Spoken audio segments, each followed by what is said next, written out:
Pazemība. Sveiki, draugi! Šīs nedēļas afirmācija ir pazemība. Pazemība nav sevis noniecināšana. Tā ir sevis aizmiršanās. Tā ir zināšana, ka Dievs viens ir visa darītājs. Tā ir saprašana, ka nekas šajā izskatu ēnu pasaulē nav tik svarīgs, izņemot, ja tas velk mūs tuvāk Dievam. Nekad nesaki sev, ka esi grēcīgs vai vājš, vai nekompetents vai slings, izņemot, ja šāds apgalvojums var tev palīdzēt priekpilni atdoties Dieva varai.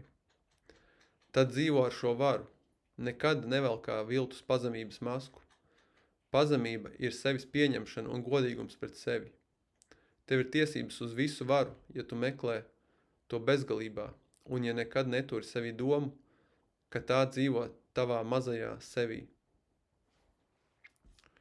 Un tātad noskatīsim afirmāciju 3 reizes, skaļi, klusāk, čukstus, un tad es atkārtošu to balsī, bet jūs atkārtojat tikai mentāli pie sevis.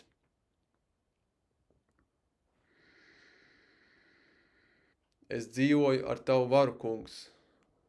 Kas man ir vienmēr tavs, vienmēr tavs. Es dzīvoju ar tavu varu, kungs. Kas man ir vienmēr tavs, vienmēr tavs. Es dzīvoju ar tavu varu, kungs. Kas man ir vienmēr tavs, vienmēr tavs. Es dzīvoju ar tavu varu, kungs. Kas man ir vienmēr tavs, vienmēr tavs. Un tagad čukstus. Es dzīvoju ar tavu varu, kungs. Kas man ir vienmēr tavs, vienmēr tavs. Es dzīvoju ar tavu varu, kungs. Kas man ir vienmēr tavs, vienmēr tavs. Un tātad atkārtojiet tikai mentāli, nekustinot lūpas vai mēli. Es dzīvoju ar tavu varu, kungs. Kas man ir vienmēr tavs, vienmēr tavs. Es dzīvoju ar tavu varu, kungs. Kas man ir vienmēr tavs, vienmēr tavs. Es dzīvoju ar tavu varu, kungs. Kas man ir vienmēr tavs, vienmēr tavs.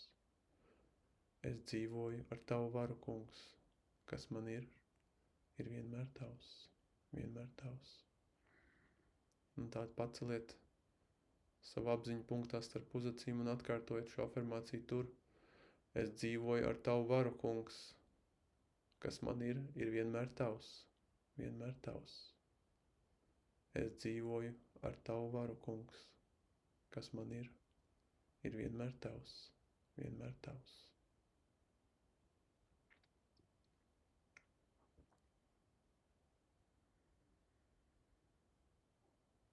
Un tātad kopā noskaitīsim lūkšanu. Tu esi darītājs, kungs, nē es. Paudi savu pilnību caur mani, kamēr vien es tiecos dzīvot dedzīgi tavā gaismā.